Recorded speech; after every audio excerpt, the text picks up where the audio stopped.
எனக்கு அன்பான கர்த்தருடைய பிள்ளைகளே, இயேசு கிறிஸ்துவின் நாமத்தினாலே உங்களுக்கு எங்களுடைய வாழ்த்துக்களையும், அன்பையும் தெரிவித்துக் கொள்கிறோம்.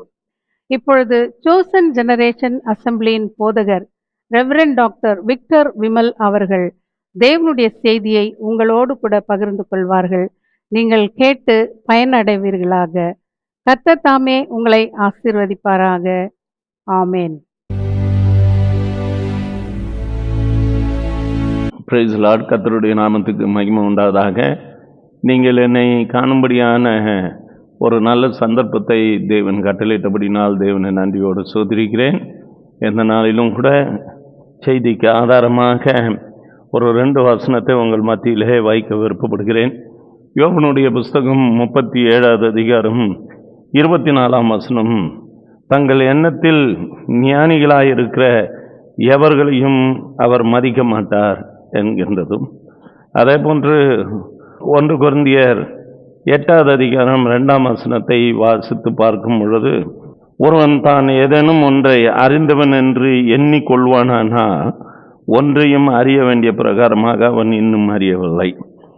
இந்த வார்த்தைகளையும் அதே போன்று 1 கொரிந்தியர் 10வது அதிகாரம் 12ஆம் வசனம், இப்படி இருக்க தன்னை நிற்கிறவன் என்று எண்ணுகிறவன் விழாதபடிக்கு எச்சரிக்கையாயிருக்க கடவன் என்று சொல்லுகிற வார்த்தையை சம்பந்தப்படுத்தி உங்களோடு கூட பேச விருப்பப்படுகிறேன். இந்த வசனத்திலே இருக்கக்கூடிய காரியங்களை பார்க்கும் பொழுது இதற்கு ஒரு தலைப்பை கொடுக்க விருப்பப்படுகிறேன். எல்லாம் தெரியும். இப்படி எல்லாம் தெரிந்தவர்களும் அறிந்தவர்களிடத்தில் அதிகமான துணிகரம் காணப்படுகிறது.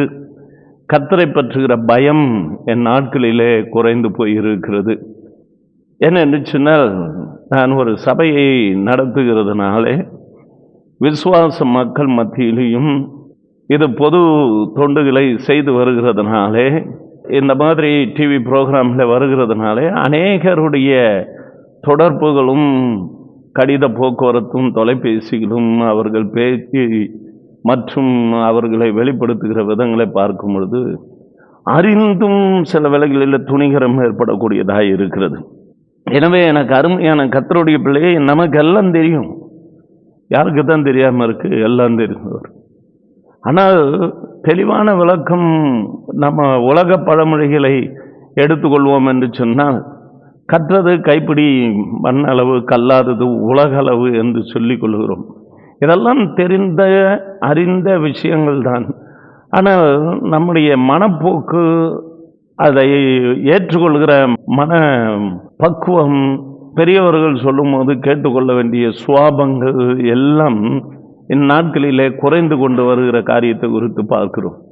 எனவே எனக்கு அருமையான கர்த்தருடைய பிள்ளைகளே, இங்கு வேதம் சொல்லுகிற இன்னொரு ஒரு காரியம், ஏசாயா தீர்க்கதரிசன புத்தகம் 47வது அதிகாரம் 10ஆம் வசனத்தை வாசித்து பார்க்கும் பொழுது, உன் ஞானமும் உன் அறிவுமே உன்னை கெடுத்தது என்று சொல்லுகிற இந்த வசனத்தை பார்க்கும் பொழுது, நம்முடைய அறிவு ஞானம் சிலவற்றை விசுவாசத்துக்கு ஏதுவாக நம்ப இயலாதபடிக்கு நம்முடைய அறிவின் நிமித்தமாக சில வேளைகளிலே கெட்டு போகக்கூடியவர்களாக நாம் காணப்படுகின்றோம்.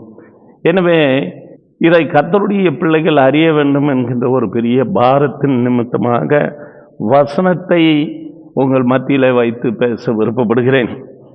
காரணம், நம்முடைய நினைப்பு எல்லாம் தெரியும் என்கின்றது, துணிகரம், இப்படிப்பட்ட காரியங்கள், ஓன் டெசிஷன், இதெல்லாம் தான் எல்லாம் தெரிந்தவருக்கு நிறைய பிரச்சனைகளும் போராட்டங்களும். அதே மாதிரி தெரிந்திருந்தும் அறிந்திருந்தும் செய்கிற துணிகரங்கள் எப்பொழுது மலிந்து காணப்படக்கூடியதாக இருக்கிறது. கர்த்தருடைய பிள்ளைய, கர்த்தருடைய வருகை மிக சமீபமாக இருக்கிறது. அந்த வருகைக்கு முன்பாக நாம் ஆயத்தப்பட வேண்டிய காரியங்கள் நிறைய இருக்கிறது. எனவே வேதத்திலிருந்து சவுல் ராஜாவை நான் உங்கள் மத்தியிலே வைக்க விருப்பப்படுகிறேன். அதில் இன்னொரு ஒரு காரியத்தையும், சிம்சோனையும் உங்களிடத்தில் வைக்க விருப்பப்படுகிறேன். இதில் 1 சாமுவேல் 16வது அதிகாரம் 14ஆம் வசனம், கர்த்தருடைய ஆவி சவுலை விட்டு நீங்கினார் என்று சொல்லப்படுகின்ற காரியம். அதுவே நியாயாதிபதிகள் புத்தகம் 16வது அதிகாரம் 20வது வசனத்தை வாசித்து பார்க்கும் பொழுது, கர்த்தர் தன்னை விட்டு விலகினதை அறியாமல் எப்போதும் போல உதறி போட்டு வெளியே போவேன் என்றானா சிம்சோன். தன்னிடத்தில் இருக்கக்கூடிய ஆவியானவர் வெளியே போய்விட்டார் என்றோ, தன்னிடத்தில் இல்லை என்கின்றதையே உணராதபடிக்கு எப்பொழுதும் ஆவியானவர் இருக்கிறதாக நினைத்து அந்நிய பாஷையிலும் ஆவியிலே நிரம்பி பேசி கொண்டு இருக்கிறவர்களாகவும், அவர்கள் சில வேளைகளில் துணிகரமாக சொந்த முடிவு எடுக்கிறது நிமித்தமாக வருகின்ற பிரச்சனைகள், போராட்டங்கள், இவைகள் எல்லாவற்றையும் அவர்கள் சந்திக்க வேண்டிய ஒரு நிர்பந்தம் ஏற்படுகிறது. அவர்கள் ஜெபத்தை நாடுகிறவர்களாக இருக்கிறார்கள். கர்த்தருடைய ஆவி சவுலை விட்டு ஏன் புறப்பட்டது, எதற்காக அந்த ஆவியானவர் போனார் என்று சொல்லி பார்க்கும் பொழுது 1 சாமுவேல் 15வது அதிகாரம் 11ஆம் வசனத்தில் இங்கு கர்த்தர் பேசுகிறது. நான் சவுலை ராஜாவாக்கினது எனக்கு மனஸ்தாபமாய் இருக்கிறது, அவன் என்னை விட்டு திரும்பி என் வார்த்தைகளை நிறைவேற்றாமல் போனான் என்றார். அப்போது சாமுவேல் மனநொந்து ராம் முழுவதும் கர்த்தரை நோக்கி கூப்பிட்டான் என்று பார்க்கிறோம்.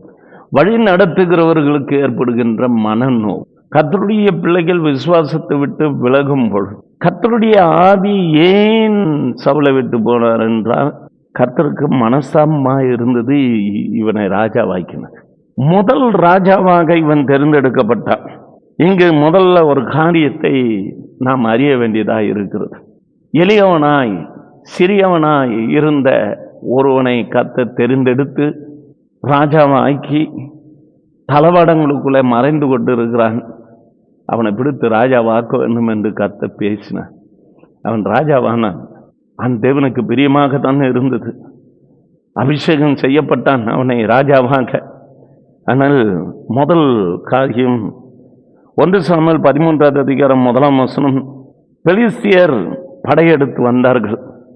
அதில் 6லிருந்து 13 வசனங்களை நீங்கள் வாசித்துக் கொள்வீர்களானால், இங்கு நடைபெற்ற சம்பவம் பெலிஸ்தியரை முறியடிக்க வேண்டும். அதற்காக சாமுவேல் இடத்திலே பேசப்படுகிற ஒரு காரியம், சாமுவேல் சவுலோடு கூட பேசுகிறார்.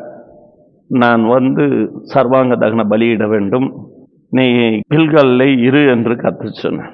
ஆனால் இவன் செய்த காரியம் என்ன என்று சொல்லி பார்க்கும் பொழுது, சாமுவேல் குறித்த நேரத்துக்குள்ள வரவில்லை, தாமதமாக வந்தார்.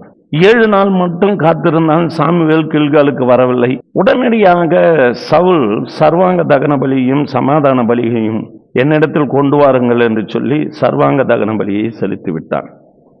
பிற்பாடு தான் சாமுவேல் வந்தான். அவனை சந்தித்து வந்தனம் செய்ய அவனுக்கு எதிர்கொண்டு போனான். நீ செய்தது என்ன? 13ஆம் வசனம், சாமுவேல் சவுலை பார்த்து, புத்தீனமாய் செய்தீர், உம்முடைய தேவனாகிய கர்த்தர் உமக்கு விதித்த கட்டளைகளை கை கொள்ளாமற் போனீர்.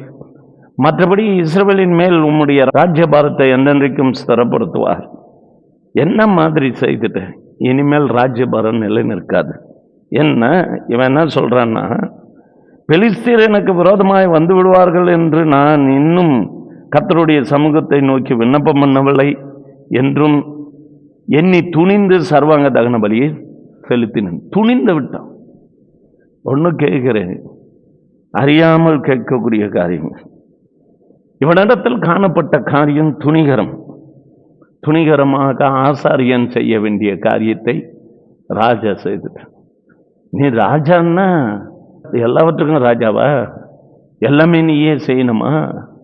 ஆசாரியன் செய்ய வேண்டிய பணியை நீ துணிகரமா உள்ள நுழைந்து எடுத்தா என்ன அர்த்தம்? நீ செய்தது தவறு. எனவே உன் ராஜ்யபாரம் உன்னை விட்டு போயிற்று. துணிகரம் முதல்ல.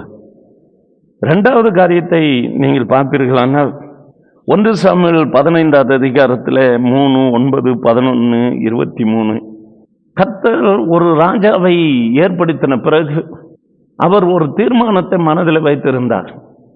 முதல் இஸ்ரவேல் ஜனங்களை எகிப்திலிருந்து கொண்டு வரும் பொழுது கர்த்தருடைய பிள்ளைகளுக்கு விரோதமாக இந்த அமலேக்கியர் தான் முதல்ல யுத்தத்தை செய்யும்படியாக எதிர்த்து நின்றார்கள்.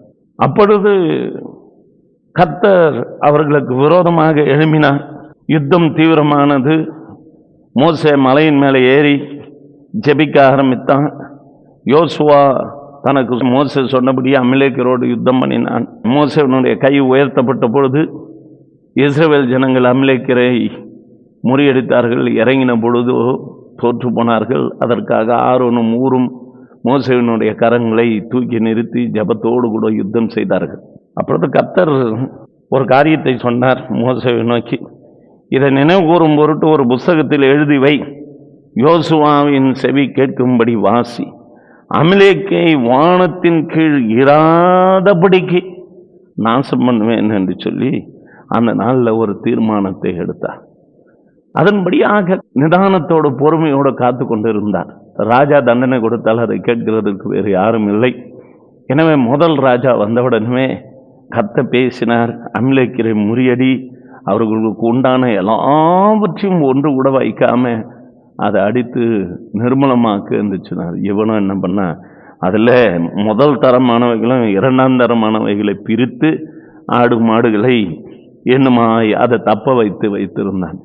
என்ன நீ இப்படி செய்தாய் என்று சொன்னா, கர்த்தருக்கு பலியிடுகிறதற்காக இவனாக சொந்த முடிவு எடுத்து இவன் தீர்மானம் செய்த காரியங்கள் ஆண்டவருக்கு பிரியமில்லை. கீழ்ப்படியாமல் போன காரியம் ஆண்டவருக்கு அருவருப்பை உண்டாக்கினது. கீழ்ப்படிதல் தான் உத்தமம் என்கின்றதை புரியாத ஒரு சூழ்நிலைகள்.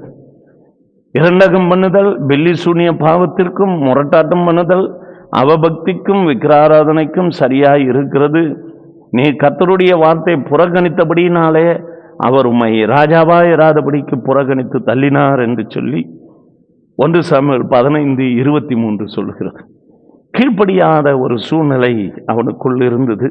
எனவே எனக்கு அருமையான கர்த்தருடைய பிள்ளையே, ஏன் ராஜ்யபாரம் அவனை விட்டு நீங்கிற்று, கர்த்தருடைய ஆவியானவர் ஏன் நீங்கினார் என்று சொல்லி பார்க்கும் பொழுது எல்லாம் தெரியும், அறிந்தும் துணிகரம். என்ன, நான் ராஜா ராஜா என்று ஏன் நீ கழுதியை தேடி கொண்டு வந்தாய் எனக்கு இதை மறந்து விட்டாய். பயந்த சுவாபம் உள்ளவனாய் தளவாடங்களுக்குள்ளே ஒலித்து கொண்டு இருந்தாய். ராஜ்ய பாரத்தை பற்றி உனக்கு என்ன தெரியும்? சாமுவேல் தீர்க்கதரிசியாய் இருந்து எல்லாவற்றையும் இஸ்ரவேல் ஜனங்களை வழி நடத்தி வந்தான். சமஸ்த இஸ்ரவேலுக்கு அவன் ஒரு பெரிய தீர்க்கதரிசியாக இருந்தான். அவன் தானே உனக்கு ராஜ்யபாரம் எப்படி நடத்த வேண்டும் என்கின்றதெல்லாம் போதித்து எழுதி வாசித்து காட்டி, இனிமேல் இவன் ராஜா என்கின்றதை 1 சாமுவேல் 10:25 ராஜாங்கத்தின் முறைமையை ஜனங்களுக்கு தெரிவித்து அதை ஒரு புஸ்தகத்தில் எழுதி கர்த்தருடைய சந்நிதியில் வைத்து ஜனங்களை எல்லாம் அவரவர் வீட்டுக்கு அனுப்பிவிட்டான். எல்லா ரூல்ஸ் அண்ட் ரெகுலேஷனும் ஜனங்களை எப்படி ஹேண்டில் பண்ணணும், எப்படி டேக்ஸ் கலெக்ட் பண்ணணும், எப்படி ரூல் பண்ணணும், நீ கிங்காக இருக்கணும் என்கின்ற எல்லா அடிப்படை தகுதிகள் எல்லாம் போதித்துவன் சாம்பு. ஆனால் சாமுவேலை புறக்கணித்து விட்டாய். நீ ராஜா என்கின்றதுனால துணிந்து போய் எந்த காரியத்திலும் ஈடுபடுகிறதா? எல்லாம் உனக்கு தெரியும் என்கின்றதுனால எல்லாவற்றிலும் தலையிடுகிறதா? உனக்கு கொடுக்கப்பட்ட வரங்களுக்கு மிஞ்சி நடக்கக்கூட. எனக்கு அருமையான கர்த்தருடைய பிள்ளையை, இவனிடத்துல மெயினாக காணப்பட்டது ராஜா என்கின்ற நினைப்பு, கீழ்ப்படியாமை, துணிகரம், ஓன் டெசிஷன். கர்த்தருடைய ஆவி அவனை விட்டு விலகினான். இந்நாளிலும் கர்த்தருடைய ஆவியானவர் இருக்கிறாரா இல்லையா என்கின்றதை ஆராய்ந்து பார்க்காதபடிக்கு ஆரம்ப காலத்தில் அபிஷேகம் பண்ணினதையும் ஆரம்ப காலத்தில் தேவன் வழி நடத்தினதையே நினைத்து கொண்டு துணிகரமாய் வேதத்தை அறிந்தபடியினாலே துணிகரம் என்ற தினங்களிலே மலிந்து காணப்படுகின்றது கர்த்தருடைய பிள்ளைகளிடத்திலே. எனவே எனக்கு அருமையான கர்த்தருடைய பிள்ளையே, ஊழியர்களிடத்திலும் அது விசுவாசிகளிடத்திலும் அதிகமாய் காணப்படுகிறது. எனவே எனக்கு அருமையான கர்த்தருடைய பிள்ளையை, இப்பொழுது நியாயாதிபதிகள் புஸ்தகம் 16வது அதிகாரம் 20வது வசனத்தை உங்கள் மத்தியிலே நான் வைக்க விருப்பப்படுகிறேன்.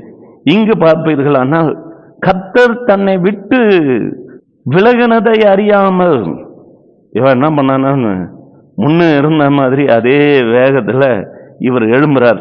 கர்த்தர் தன்னை விட்டு விலகினதை அறியாமல் எப்போதும் போல உதறி போட்டு வெளியே போவேன் என்று சொல்லு. எனக்கு அருமையான கர்த்தருடைய பிள்ளையே, உன்னை தேவன் தெரிந்தெடுத்திருக்கிறான். பெலிஸ்தியரை முறியடிக்க வேண்டும் என்று சொல்லி சிம்சோனை தேவன் தெரிந்தெடுத்து அவனை டெடிகேட் பண்ணாங்க. இன்னைக்கு டெடிகேஷன் என்று சொல்லுகிறது ரொம்ப மலிந்து காணப்படுகிறது. அதோடு அல்லாதபடிக்கு டெடிகேஷன் என்று சொல்லிவிட்டா எல்லாமே முடிந்து விட்டது, நான் பிரதிஷ்டை பண்ணப்பட்டவன் என்று நினைக்கிறோம். தவறி போகிறதற்கு ஏராளமான வழிகள் உண்டு.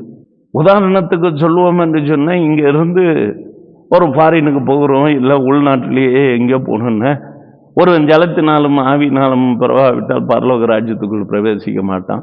பெற்றுட்டா அதுக்கு பிறகு வாழ்க்கை முழுசுமே எந்த பாவமும் எதுவுமே உள்ளே வராதபடிக்கு காத்து கொள்கிறோம் என்று நினைப்போ. கர்த்தருடைய பிள்ளைய வழியிலே எத்தனையோ நாசமோசங்கள், இன்னும் பிரச்சனைகள், அநேக தடைகள், போராட்டங்கள், இவைகள் எல்லாவற்றையும் பார்த்து தான் கடந்து போய் முடிவு பறிந்த நிலைநிற்பவனே ரட்சிக்கப்படுவான். இதை கர்த்தருடைய பிள்ளைகள் மனதில் கொண்டு எச்சரிக்கையோடு கூட தன்னுடைய ரட்சிப்பை குறித்து கவலையற்று இருப்பானால் வரும் கோபாக்கினைக்கு தப்பித்து கொள்ள முடியாது. எனவே ரட்சிப்பை குறித்து சிந்திக்க வேண்டும், உன்னுடைய டெடிகேஷனை குறித்து சிந்திக்க வேண்டும். நிர்விசாரமாய் கர்த்தருடைய வேலையை அசதியாய் செய்கிற மனுஷன் சபிக்கப்பட்டவன் என்று சொல்லப்பட்டிருக்கிறது. எனவே எனக்கு அருமையான கர்த்தருடைய பிள்ளையே, நம்முடைய வாழ்க்கையில் நாம் எப்படி இருக்கிறோம் என்கின்றது மிக முக்கியமானது. இவன் நசரேய விரதம் செய்தவன், இவனுக்கு ஒரு பராக்கிரமம் கர்த்தருடைய ஆவி வந்தது. சிங்கத்தை ஆட்டுக்கடாவை போல கிழித்தான். அது தன் தாய் தகப்பனுக்கு தெரிவிக்காம சீக்கிரட்டை மெயின்டெனன்ஸ் பண்ணிட்டு வந்தான்.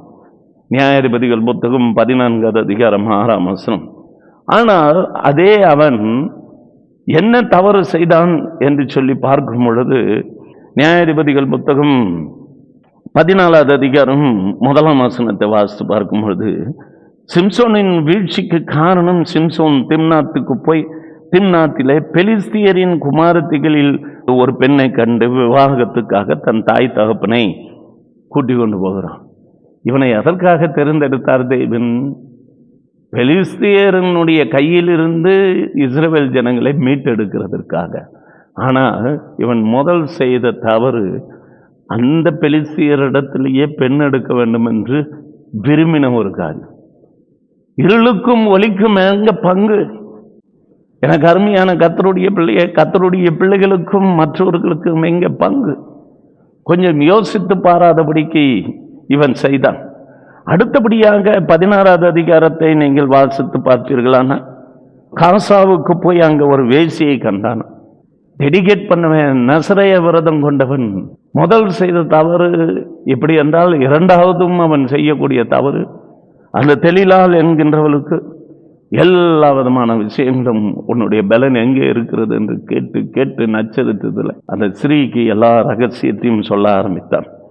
தன் இருதயத்தில் உள்ளதெல்லாம் தனக்கு வெளிப்படுத்தினான். 16-17 உடனே சவரகன் கத்தி போடப்பட்டு முடி நீக்கப்பட்ட பொழுது, சிம்சோனே உன்மேல் பெலிஸ்தியர்கள் வந்து விட்டார்கள் என்றாலும், அதாவது நியாயாதிபதிகள் 16-20, அவன் நித்திரையை விட்டு விழித்து கர்த்தர் தன்னை விட்டு விலகினதை அறியாமல் எப்போதும் போல உதறி போட்டு வெளியே போகணும்.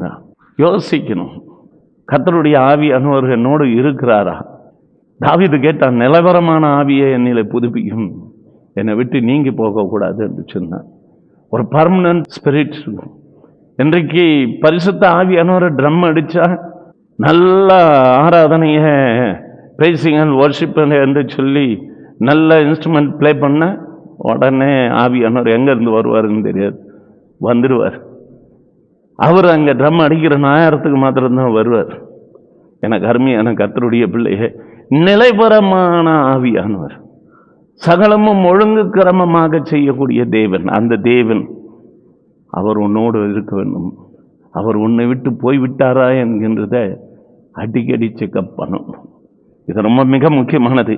இவனுக்குள் கர்த்தருடைய ஆவியானவர் போனது தெரியாததுக்கு காரணம், அவன் நம்பிக்கை அவனுடைய பலத்தின் மீது இருந்தது. அவனுடைய வாழ்வு ஒரு பாவ வாழ்வாக இருந்தது. எந்த பெலிஸ்தியர் கையிலிருந்து இஸ்ரவேல் ஜனங்களை மீட்டு ரட்சிக்க வேண்டும் என்று ஒரு ரட்சகனை தேவன் தெரிந்தெடுத்தாரோ, அந்த இடத்துல பெண் பார்க்க வேண்டும் என்று அவன் நினைத்தது இன்னும் ஒரு மகா பெரிய தவறு. அது மாத்திரமல்ல, ரகசியத்தை பேணி பாதுகாக்கவில்லை. எனக்கு அருமையான கர்த்தருடைய பிள்ளையே, இப்படி யோசுவாவை பற்றியும் சொல்லலாம். எரிகோ மதலை வீழ்த்தின யோசுவா ஆயை பட்டணத்துக்கு முன்பாக நிற்க முடியவில்லை. காலையிலிருந்து சாயங்காலம் வரையில் முறிந்தோடினதன் நிமித்தமாக யோசுவா வஸ்திரங்களை கிழித்து தலையின் மேலே புழுதி போட்டுக்கொண்டு முகங்குப்புற விழுந்து அவநம்பிக்கையின் வார்த்தையை அவன் பேசுகிற காரியங்களை எல்லாவற்றையும் பார்க்க முடிகிறது. எனவே எனக்கு அருமையான கர்த்தருடைய பிள்ளையே, இதுக்கு காரணம் பெருமை. எரியோவையே வீழ்த்து விட்டோம். அது மாத்திரமல்ல, சாபத்திட்டானது அவனுடைய கேம்ப்ல இருந்தது. மற்றவர்களை நம்பி நான் இவர்களை வீழ்த்துகிறதுக்கு எவ்வளவு பேர் தேவை? 2000 பேர் 3000 பேர் இருந்தால் போதும். அதன் மீது அதர்ஸ் ஒப்பீனியன், அவங்களுடைய பூஸ்டிங் வேர்ட், இதெல்லாம் மனசில் வைக்கிறது. கர்த்தருடைய பிள்ளைய மற்றவர்கள் மெச்சுக்கொள்ள சிலதை பேசத்தான் செய்வாங்க. ஆனால் எச்சரிக்கையோடு கூட இருக்க வேண்டும். எனவே எனக்கு அருமையான கர்த்தருடைய பிள்ளையே, இவர்கள் வீழ்ந்து கிடந்ததுக்கு காரணம், ஏன் ஜெயம் பெற முடியாமல் போனதுக்கு காரணம், இதைத்தான் பற்றி பேசினேன். 10 கன்னிகைகள் 5 கன்னிகைகள் புத்தி இல்லாதவர்கள் என்று சொல்லப்பட்டு இருந்தாலும் அவைகளிலே காணப்படுகின்ற காரியம், அவர்கள் எண்ணெயை கொண்டு போகவில்லை. ஃபால்ஸ் ஹோப், தவறான ஒரு நம்பிக்கை. பெரிய விசுவாசம் என்று பேசுகிறவர்களை நிறைய பேரை பார்த்துருக்கிறேன். அந்த புத்தி இல்லாதவர்கள் கூட இப்படி சொல்லியிருக்கலாம், தீவட்டியை நான் கொண்டு வந்துட்டேன், இதை அணையறதுக்கு முன்னால் மணவாளன் வந்து விடுவார், பார்க்குறீங்களா அப்படின்னு கூட சேலஞ்ச் பண்ணி இருந்திருக்கலாம்.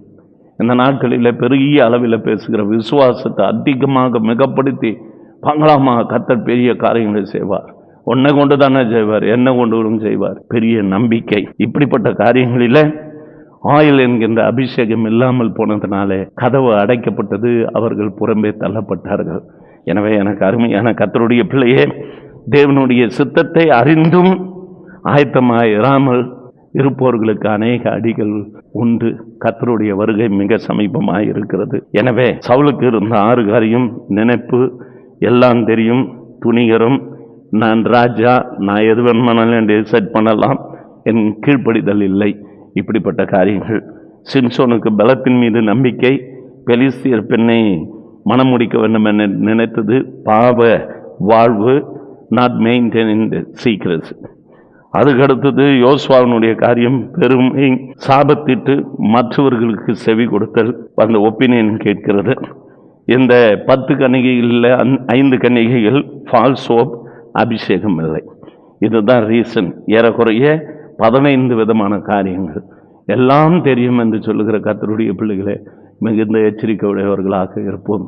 நிற்கிறேன் என்று சொல்லுகிறவன் விழுந்து விடாதபடிக்கு எச்சரிக்கையாக இருக்க கடவுள். அடிக்கடி என் சபையில் நானும் பேசுவேன், நான் நிற்கிறேன், ஆனால் எப்போதும் எச்சரிக்கை உடையவனாகவே இருப்பேன். பெருமை வந்துவிடக்கூடாது என்கின்றதில் கவனிப்போடு கூட இருக்கக்கூடியவன். எனவே எனக்கு அருமையான கர்த்தருடைய பிள்ளையே, நாம் கண்களை மூடி ஜெபம் பண்ணுவோம். எல்லாம் தெரியும் என்று எல்லாம் தெரிந்ததாக நினைத்து அறிந்து சில வசனங்களை அறிந்திருந்தும் துணிகரமாக செயல்படுகிறவர்களை குறித்து ஒரு எச்சரிப்பின் சத்தத்தை கொடுக்கும்படிக்கு சவுலையும் சிம்சோனையும் யோசுவாவையும் 10 கன்னிகைகளில் 5 கன்னிகைகளை பற்றியும் அவர்களுடைய குறைவுகள் என்ன என்கின்றதை குறித்து நாங்கள் பார்த்தோம். எப்பொழுதும் இந்த சத்தியத்தை கேட்டுக்கொண்டு இருக்கிற அவர்களுடைய மனதிலே காணப்படுகின்ற இவ்விதமான தவறான எண்ணங்கள் எல்லாம் நீக்கி உம்முடைய வருகையில் எடுத்துக்கொள்ளப்படுகிறதுக்கு கர்த்தர் கிருபை பாராட்டும்.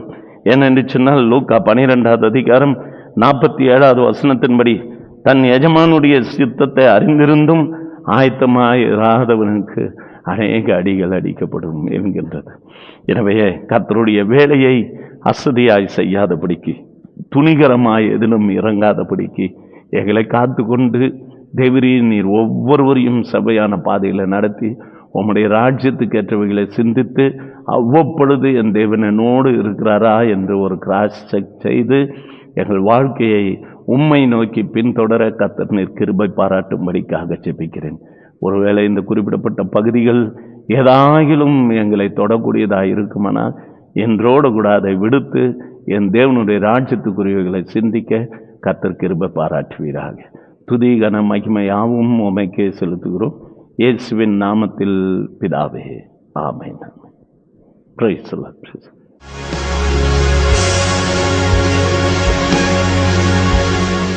கடகரேகைக்கு மேற்புறம் உள்ள நாடுகளில் பனிப்பொழிவும் மழையும் கூடுதலாக இருக்கும். Countries above the Tropic of Cancer will suffer excessive snowfall and rain. கடுமையான பனிப்பொழிவு மற்றும் உறைபனி காரணமாக அமெரிக்காவில் இயல்பு வாழ்க்கை முற்றிலுமாக முடங்கியுள்ளது. ஆர்க்டிக் வெடிப்பு என்று அழைக்கப்படும் கடுமையான குளிர்காற்று அமெரிக்காவின் வடக்கு பகுதியில் கடந்த சில நாட்களாக வீசி வருகிறது. இதனால் மின்னசோட்டா, மிச்சிகன், விஸ்கான்சின் உள்ளிட்ட பல பகுதிகளில் பனிப்பொழிவு அதிகமாக உள்ளது. பாதைகள் மூடி கிடப்பதால் வாகன போக்குவரத்து பாதிக்கப்பட்டுள்ளது. -25°C உறைநிலை ஏற்பட்டிருப்பதால் விமானங்களுக்கு எரிபொருள் நிரப்ப முடியாத நிலை நிலவுகிறது. 4390 விமானங்கள் ரத்து செய்யப்பட்டுள்ளதால் பயணிகள் கடும் அவதிக்குள்ளாகியுள்ளனர். போலார் வார்டெக்ஸ் என்று அழைக்கப்படும் கடுமையான குளிர்காற்று அமெரிக்காவின் நியூயார்க், வாஷிங்டன் பகுதிகளை கடந்த சில நாட்களாக வாட்டி வருகிறது. குளிர்காற்றுடன் வெள்ளை மழை போல் பனிப்பொழிவும் கொட்டி வருவதால் கடந்த 20 வருடங்களில் இல்லாத அளவுக்கு -38°க்கு குளிர் வாட்டி வதைத்து வருகிறது. கடுமையான பனிப்பொழிவால் பள்ளிகள் மூடப்பட்டுள்ளன. கடைகள், வர்த்தக நிறுவனங்களும் அடைக்கப்பட்டுள்ளன. சாலைகளில் 60 கிலோமீட்டர் வேகத்திற்கு வீசும் குளிர் காற்றோடு பனிமழையும் கொட்டுவதால் வாகனங்களை இயக்க முடியாத நிலை ஏற்பட்டுள்ளது. நியூயார்க் நகரில் 3 அடி உயரத்திற்கு சாலைகளில் பனி கொட்டி கிடக்கிறது. Minnesota, Indiana, Pennsylvania, Philadelphia, Michigan மாகாணங்களிலும் பனி புயல் காரணமாக மக்கள் வீடுகளுக்குள் முடங்கி கிடக்கின்றனர். டகோட்டாவில் -51°C அளவிற்கு உறைந்ததால் வாய்க்கால்களில் ஓடும் தண்ணீர் ஐஸ் கட்டிகளாகி கிடக்கின்றன. குளிர்பனி காற்றினால் உயிருக்கு ஆபத்து ஏற்படலாம் என எச்சரிக்கப்பட்டுள்ளது. எனக்கு அன்பான கர்த்தருடைய பிள்ளைகளே, இயேசு கிறிஸ்துவின் நாமத்தினாலே உங்கள் யாவருக்கும் எங்கள் அன்பை தெரிவித்துக் கொள்கிறோம். இப்பொழுது நீங்கள் கேட்ட இந்த செய்தியானது உங்களுக்கு மிகவும் பிரயோஜனமாய் இருக்கும் என்று நாங்கள் கர்த்தருக்குள் நம்புகிறோம். நீங்களும் எங்களோடு கூட தொடர்பு கொள்ள விரும்பினால் எங்களுடைய விலாசம் ரெவரண்ட் டாக்டர் விக்டர் விமல், சோசன் generation assembly, number 97 church street, Govindaraj Nagar, Bagayam, Vellore 632002, Tamil Nadu, south India. எங்களுடைய தொலைபேசி எண்கள் 0416-226-119. எங்களது செல்போன் நம்பர் 9443346119. கர்த்தர் தாமே உங்களை ஆசீர்வதித்து உங்களை மகிமைப்படுத்துவாராக. ஆமேன்.